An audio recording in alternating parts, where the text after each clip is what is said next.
네. 네, 안녕하세요. 중요한 자리에 발제를 맡게 됐습니다. 명지대학교 유승익이라고 합니다. 대학과 시민단체에서 법학도 공부를 하고 그다음에 그동안 검찰과 법원을 감시하는 일을 주로 해왔습니다. 이 자리에서는 수사 기소가 완전히 분리된 형사사법 시스템 하에서 피해자 보호의 문제를 말씀드리려고 합니다. 공소청법이 올해 3월 24일에 제정돼서 올해 10월 2일 시행 예정입니다. 이 법이 제정되는 과정에서 가장 뜨거웠던 쟁점 혹시 기억을 하실지 모르겠는데요. 요 조항입니다. 그 4조이고 검사의 직무 조항이었습니다. 기존 검찰청법 4조와 비교를 해보시면 좋겠는데요. 검사의 직무 범위에서 범죄 수사가 삭제됐습니다. 검사의 수사 개시권뿐만 아니라 수사권 전체가 폐지된 것입니다. 그러니까 올해 3월 24일 이미 폐지가 됐다라고 하는 거고, 이미 재정상으로는. 그래서 공소청 제정을 통해서 사실상 보안 수사권도 폐지가 된 것이다, 이렇게 해석할 수가 있습니다. 그런데 최근 정치권 일각에서는 여전히 보안수사권이라는 명분을 내세워서 검사에게 예외적인 직접 수사 권한을 남겨두어야 한다라고 주장을 계속하고 있습니다. 야당뿐만 아니라 여당 일부에서도 보안수사권을 인정하는 형사법 개정안 발의되고 있습니다. 그 핵심 논거는 피해자 보호에 취약하다라는 것입니다. 수사의 보안 기능은 필요하고 필수적입니다. 그러나 보안 수사의 기능을 기소권을 갖는 검사에게 배분할 수는 없습니다. 보안 수사 기능이 있는 것과 그 보안 수사 기능을 기소권을 갖는 검사에게 주는 것은 전혀 다른 문제라는 것입니다. 결론부터 말씀드리자면 검사의 보안 수사권 존치, 이것은 피해자 보호의 대안이 전혀 아닙니다. 검사의 보안 수사권을 폐지하고 우리 피해자의 헌법상 권리를 되찾는 것이 대안입니다. 그 이유를 말씀드리겠습니다. 첫째, 피해자 단체의 감시 결과가 이를 입증하고 있습니다. 전국 성폭력 상담소 협의회 시민감시단에서 2004년부터 매년 경찰, 검찰, 법원의 디딤돌, 걸림돌에 계속해서 선정을 하고 있습니다. 이 앞에 자료 화면을 좀 봐주십시오. 2004년부터 2025년까지를 분석한 데이터입니다. 양적으로만 볼 때 경찰 디딤돌은 50건, 걸림돌은 16건입니다. 3배 이상 많죠. 검찰의 경우 걸림돌 33건, 디딤돌 29건, 걸림돌이 많습니다. 걸림돌로만 보면 검사의 건수가 경찰 건수보다 2배 많습니다. 물론 이거 양적으로만 판단할 수는 없을 것입니다.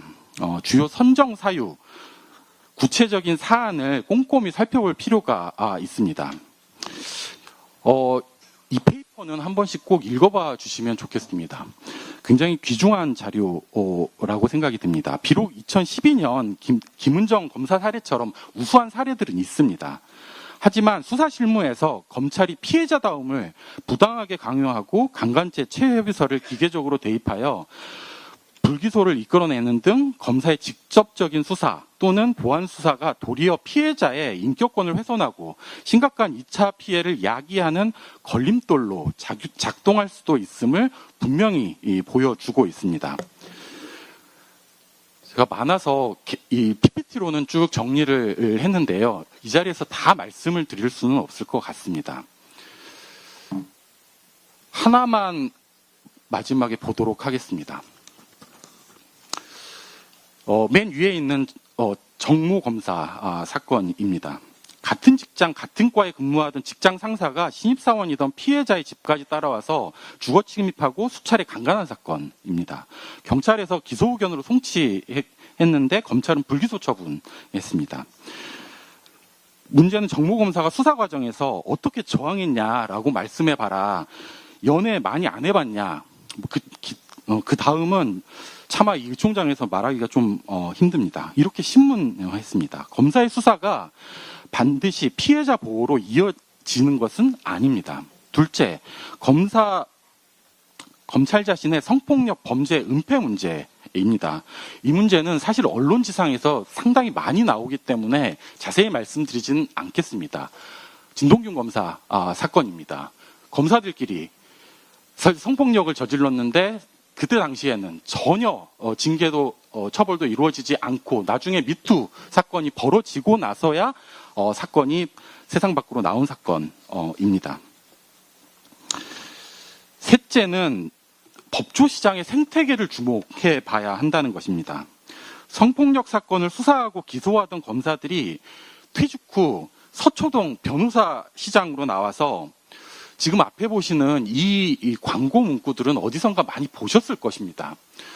서초동, 교대역 이런 지하철 같은 데 보면은 이런 광고들 굉장히 많습니다. 부장검사 출신, 검사 재직시설 성범죄 전담, 초기 대응을 통한 무혐의, 집행유예 다수 도출. 이런 건판을 내걸고 가해자의 방어권을 위해 앞장서는 실태를 자주 볼 수가 있습니다. 모든 검사들이 다 그렇다고 할 수는 없겠지만 피해자 보호를 명분으로 보안수사권 존치를 요구하는 검찰 수뇌부의 속내가 피해자 보호에 있는 것 같지는 않습니다. 그렇다면 사회적 약자와 피해자 보호의 관점에서 최근 발의된 홍기원 의원님 대표 발의안을 분석해 보겠습니다.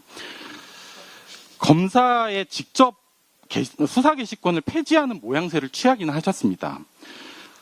사회적 약자 대상 범죄, 성폭력, 아동폭력 같은 것입니다. 주요 민생 범죄에 대해 검사의 직접 보안 수사를 예외적으로 허용하고 있습니다. 그런데 이 법안은 피해자 보호라는 개정 이유가 무색하게도 실질적으로 피해자 보호 방안에 대해서 거의 없습니다. 불송치 사건 기록에 대한 열람 등사권 보장 정도가 답니다. 보편타당성을 갖춘 좋은 법률안이라고 평가하기도 어렵습니다. 형사사법 전반에 일반적으로 적용되는 형사소송법에 특정 인적 집단에 대한 범죄 영역을 적시하고 이에 대해서 2차 수사, 재수사해야 된다라고 규정을 하고 있습니다. 적절하지 않은 법입니다. 법률의 일반성 원칙에도 위배될 뿐만 아니라 검사로 하여금 송치 전부터 가해자에 대한 유죄 예단을 갖게 하고 공정한 법 집행을 가로막는 걸림돌로 작용할 것뿐입니다. 다른 나라 형소법을 살펴보더라도 특정 인적 집단에 대한 범죄를 이렇게 차별적으로 수사해야 된다라고 규정을 두는 경우는 찾아보기 어렵습니다. 성폭력이나 아동폭력과 같은 피해자의 심력 보호, 고도의 의학적, 범죄학적 입증이 필요한 사건일수록 전문 수사대를 두는 경우들이 일반적입니다. 대안을 말씀드려보도록 하겠습니다. 피해자 보호는 검사의 시혜적인 선의 그리고 직접 수사권에 기대서 해결될 수 있는 과제가 아닙니다. 적법 절차에 위배되는 검사의 표적, 압박, 별건 수사로 어떻게든 범죄자로 지목된 사람들을 수사해서 처벌해야 된다고 주장하는 것도 피해자 단체 또는 피해자들이 원하는 바도 아닐 것입니다. 위헌위법하기 때문이죠. 실제로 검사의 보안 수사권은 범죄 피해자 보호를 보장하지도 않습니다. 범죄 피해자 보호는 검사의 시혜적인 선의나 무소불위 직접 수사권에 기대 해결할 수 있는 과제가 아닙니다.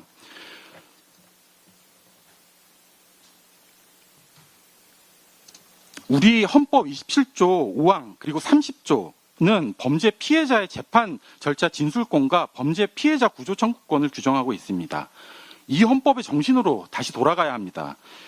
대안도 이 헌법 규정에 터잡아서 마련해야 합니다. 피해자를 형사사법의 단순한 조사 객체에서 벗어나서 헌법적 권리를 행사하는 형사사법 절차의 주체로 인정을 해야 합니다. 우선 이번 시민주도 형사소송법 추진 모임에서 주도해서 발의한 김용민, 박은정 의원안에서 제안한 내용들을 살펴보시겠습니다. 이 부분은 시간이 거의 다 됐기 때문에 거의 제목만 읽어야 할 것 같습니다. 고발인 이의신청권 전면 복원, 수사인권 보호관 제도 도입, 조사 시 녹음, 영상 녹화 도입, 그리고 조건부 석방, 제도 이런 것들도 들어가 있습니다. 피해자들이 원하는 것은 정보 접근권입니다. 그래서 이 부분까지 하겠습니다. 시민 참여를 통해서 부당 불기소도 제한을 해야 할 것입니다. 결론적으로 말씀드리면 범죄 피해자와 사회적 약자, 권리보장, 보호 그리고 형사사법 개혁의 피해자 보호는 형사사법 개혁의 전제입니다. 그런데 검사에게 직접 보안수사라는 이름으로 무소불위 수사 권력을 온전시키는 것은 결코 그 해법이라고 할 수가 없습니다. 수사 기소를 완전히 분리하고 아주 다양한 입체적이고 세계적으로도 검증된 피해자 보호 방안들을 이번에 도입할 수 있고 많이 도입되어 있습니다. 이런 것들을 도입해서 앞으로 진행하는 것이 타당한 입법 전략이라고 생각됩니다. 감사합니다. 네, 유승희 교수님 발제 감사드립니다.